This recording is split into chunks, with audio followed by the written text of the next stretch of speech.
How to vanish without leaving America. What if I told you there are parts of America where you can ditch taxes, ditch winter, and vanish into a tropical paradise without giving up your citizenship or your Costco card?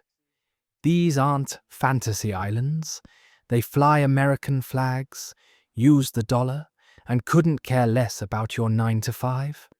From the Caribbean to the Pacific, these are the forgotten US territories, where freedom has palm trees, Wi-Fi is optional, and life runs on island time. You're sick of it, the American escape fantasy. You're sick of it, the traffic that turns your commute into a slow-motion nightmare, the endless taxes that nibble away at your paycheck like invisible piranhas, and that one neighbor who insists on using a leaf blower at 6 a.m. on a Saturday. You've had enough of the tipping screens that demand 25% gratitude for handing you a muffin, and the weather that punishes you 9 months a year just for existing. You dream of palm trees instead of parking tickets, sunsets instead of snow shovels, and a life where you can finally breathe without a calendar screaming back at you. But you don't want to disappear into the jungle, trade your citizenship for a coconut, or learn a new currency. You just want warmth, space, and a little less bureaucracy breathing down your neck. And that's where America hides one of its greatest secrets. Scattered across the world's oceans are dots of land that still fly the stars and stripes, but live by completely different rhythms. They are the places Washington forgets to regulate, the tropical loopholes of the Republic. These territories operate under American law, but reject the mainland stress and spreadsheets. You can move there without a passport, pay in dollars, get your mail, and still order bulk peanut butter from Costco if the ship makes it in time. It's still the United States, just the version where life took a nap and never woke up. That's the fantasy calling so many burnt-out souls. A life where your biggest decision is rum or coconut water. Where work from home actually means from a hammock, and where the only reminder of mainland life is the occasional political debate echoing faintly from the internet you barely use. Before you sell your snow boots and cancel your HOA membership, though, you need to know what you're walking into, because each of these forgotten corners of America comes with its own rhythm, its own price tag, and its own definition of freedom. Let's not keep it a secret any longer and go to the US Virgin Islands. America on vacation. Picture a cluster of islands where your mail says US, but your mind says retired. The US Virgin Islands, St. Thomas, St. John, and St. Croix are technically America, yet they feel like a permanent out-of-office email. No passport, no customs, just sunshine and sea salt. You pay in dollars, you drive on the left, and you slowly forget what stress tastes like. St. Thomas is the busy one, fueled by cruise ships and frozen daiquiris. It's loud, colourful, and always awake. Locals smile politely, while tourists treat it like Disney with rum. St. John is its opposite, half national park, half meditation retreat. The Wi-Fi is weak, but the peace is strong. Then there's St. Croix, artsy, slower, and slightly eccentric. It's where drifters turn into painters and power outages become excuses for storytelling. Everything costs more because everything floats in by ship. Avocados become luxury items, and groceries make you question your life choices. But what you spend in cash, you earn in calm. There's no snow, no traffic, and no one pretending to care about office politics. You live on island time, where 5 minutes late is basically early. If you can handle humidity, the occasional blackout, and the sound of roosters at sunrise. This might be your paradise. Life here isn't about running faster. It's about finally stopping. The next one is Guam, America's hidden tomorrow. Guam is America's tropical paradox, officially US soil, spiritually another planet. It's halfway between Hawaii and the Philippines, which means it's literally tomorrow there. You text your friends good morning while they're still brushing their teeth yesterday. It's America, but in time travel mode. Here, everything familiar comes with a twist. You use US dollars, but coconut trees outnumber streetlights. You see McDonald's arches framed by volcanoes, and yes, you can move there without a passport. The military presence is huge, so jets share the sky with rainbows. Supplies come by ship, meaning the grocery aisle sometimes feels like roulette. You might find almond milk one week and tumbleweeds the next. Guam's motto could be relax eventually. Appointments happen when they happen. The Wi-Fi is brave but rarely victorious. Yet no one seems bothered. Freedom here means no one watching your every move, no HOA, no judgment. You can start a business, build a cabin, or disappear into the jungle with a dog named Captain Coconut. Taxes? Only federal. Representation? Optional. It's hot, it's weird, and it's one of the last places where you can vanish inside America and still get Amazon shipping. Eventually. Let's go to Puerto Rico with me, the rebel cousin of the United States. Puerto Rico is the loud, stylish cousin of the American family, the one who shows up late, steals the playlist, and somehow makes the party better. It's part of the US, but proudly independent in attitude. The streets of Old San Juan burst with color, colonial charm, and people who treat mornings like opportunities to dance. You don't need a passport, and you'll pay in dollars, but the vibe is pure Caribbean. Coffee here could wake the dead, and the energy never dips. The people are warm, blunt, and gloriously alive. You can surf before work, nap after lunch, and join a street parade by dinner. Puerto Ricans are US citizens, but they can't vote for president. Still, that quirk birthed a famous loophole: no federal income tax on local earnings. Cue the arrival of tech bros and crypto dreamers, drawn by Act 60. They came for tax breaks. The island gave them humility. For everyone else, Puerto Rico's freedom is simpler. Less rush, fewer rules, and a community that refuses to break. The power may flicker, but the spirit never does. That's also the case in American Samoa. America at the edge of the map. If freedom had an address at the edge of the earth, it'd be American Samoa. It's the only US territory south of the equator. 5 volcanic islands surrounded by ocean and silence. Even Google Maps hesitates before loading it. Here people are US nationals, not citizens. They can live in the States, but can't vote for president. No one minds. They're too busy fishing, singing, or laughing with family. The culture runs on Far Samoa, the Samoan way, where elders lead, respect matters, and faith fills the air. There's one McDonald's, one main road, and a Wi-Fi signal so fragile it's basically a rumour. Life here moves in slow motion. 2-day shipping becomes 2-week guessing. But no one rushes. They measure time in coconuts, not clocks. Taxis are local, storms are frequent, and the sunsets will make you forget what day it is. If you crave simplicity, the kind that doesn't need notifications, this is your paradise. Let's continue. The Northern Mariana Islands. The quiet genius of freedom. The Northern Mariana Islands are America's quietest secret.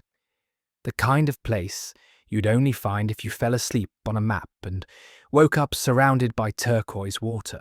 14 islands form this chain, but only 3, Saipan, Tinian, and Rota, are home to anyone who hasn't completely merged with nature. They sit north of Guam, legally American, spiritually peaceful, and permanently allergic to stress. Saipan hums with small-town rhythm. One grocery store, a few cafes, and locals who wave even when they've never met you. Tinian feels like a time capsule, palm trees where parking meters should be, and beaches so empty they make your thoughts echo. Rota is so serene it feels fictional. The air smells like salt and slow cooking. Kids play barefoot, adults barbecue for no reason, and strangers are just family you haven't eaten with yet. History left deep footprints here. World War II bunkers, memorials, and stories of survival from 1945 still whispered at seaside bars. The culture blends Chamorro and Carolinian roots with Japanese and Filipino influence, stitched together by hospitality. Islanders live simply but laugh loudly. Internet works when it wants to. Electricity sometimes takes naps, but no one minds. Taxes? You still pay federal ones, but not to the IRS. They're collected locally, rerouted to Washington, and somehow everyone's fine with it. Maybe that's the real magic. No obsession with perfection, just gratitude that life still works. Here, the loudest sound at night is the ocean reminding you that nothing urgent exists. The Northern Marianas don't shout about freedom. They live it, quietly and completely. We'll save the last and most suitable one for last. That way we know that only truly loyal viewers will discover these places. Life without deadlines. The real cost of paradise. Every paradise charges rent, and these islands demand patience as payment. Power outages? Normal. Late shipments? Expected. Storms? Seasonal entertainment. But stress, the mainland's most common disease, can't survive here. When your fridge runs out, your neighbour shows up with fish. When the lights go out, the stars clock in. Convenience fades, but connection takes its place. Mainlanders arrive thinking they're escaping the system, only to discover they're joining a community. You learn people's names faster than Wi-Fi passwords. The grocery clerk knows your birthday before your Amazon order even ships. Privacy blurs into friendship because isolation doesn't work when you all share the same generator. Groceries cost more and bureaucracy moves slower than a coconut in the tide. Yet nobody measures life in minutes anymore. They measure it in meals shared, storms endured, and laughter during power cuts. Over time, the island rewires your brain. The need to rush dissolves. The compulsion to impress disappears. What remains is enough: sun, sea, and a slower heartbeat. This is the hidden wealth of forgotten America. Learning that freedom isn't just untaxed income or legal loopholes. It's peace, the kind that hums quietly while the rest of the world scrolls past it. Okay, we are at the last one.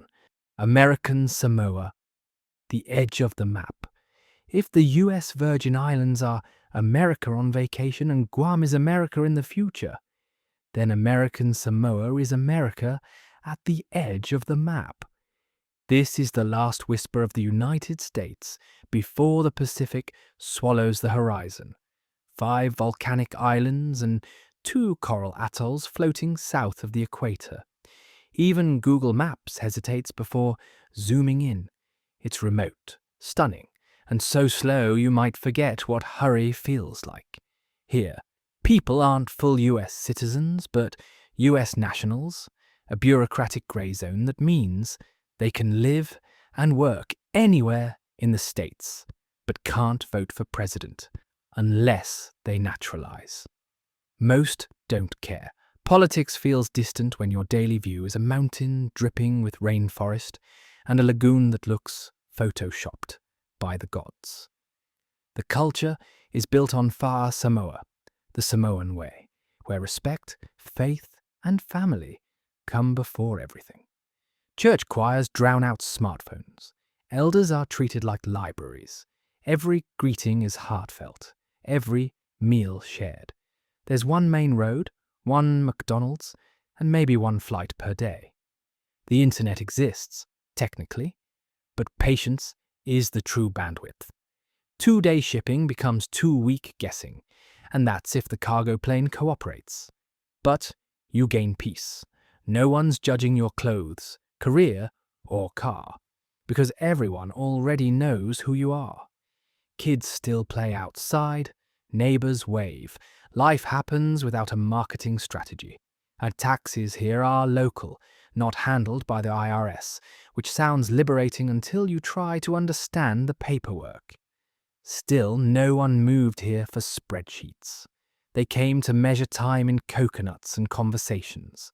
If you crave simplicity, if you want to wake up to roosters instead of notifications, this is your paradise.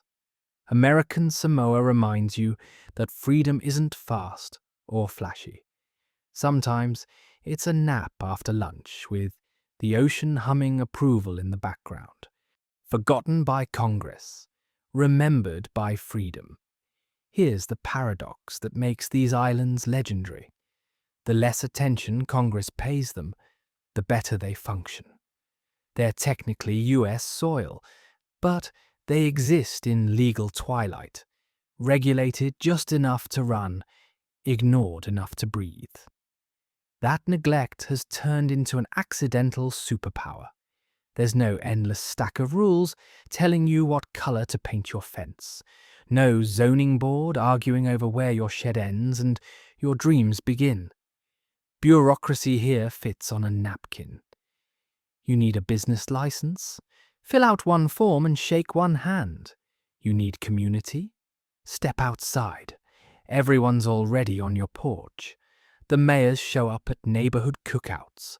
The police know everyone by first name, and neighbors argue only about who makes the best barbecue sauce. Laws bend toward practicality because enforcement requires too much paperwork. Even without voting rights, people here live the American promise better than most. Self-reliant, cooperative, and unbothered by political noise. While the mainland drowns in meetings about freedom, these territories simply practice it. They remind us that liberty doesn't need spectacle or slogans. It just needs space, trust, and the quiet confidence that no one in Washington is paying attention today. So maybe this is your sign. You've scrolled through paradise long enough. It's time to admit you're at least thinking about it. No more traffic, no more taxes, no more Karen from HR sending quick follow-up emails at 9 p.m.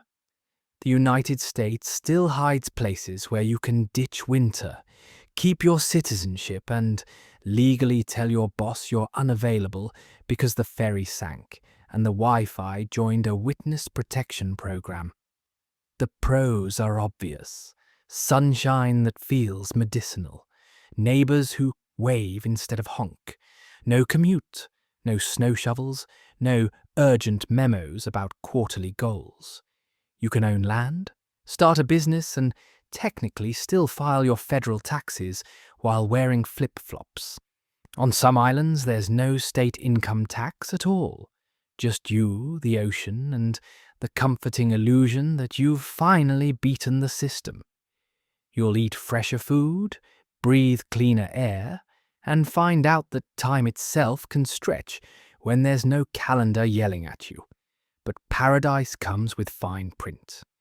Groceries cost double, and sometimes the store runs out of groceries altogether. The power goes out just when your blender hits margarita mode. 2-day shipping becomes 2-week adventure. The government might forget your paperwork exists, and the local weather forecast is basically maybe rain, maybe hurricane. If you're allergic to heat, mosquitoes, or boredom, bring antihistamines and low expectations. Island life doesn't fix everything. It just gives your problems better scenery. And yet, those who stay never want to leave. They stop needing constant news, stop chasing promotions, and start noticing things: stars, waves, silence. These islands don't promise perfection. They promise perspective. They remind you that freedom isn't about escaping responsibility. It's about choosing the version of it that comes with sunsets instead of parking tickets. So go ahead, ditch the snow boots, sell the leaf blower, and buy a ridiculous amount of sunscreen. Freedom's still out there. It just moved offshore, waiting for someone brave or burnt out enough to find it before Congress does.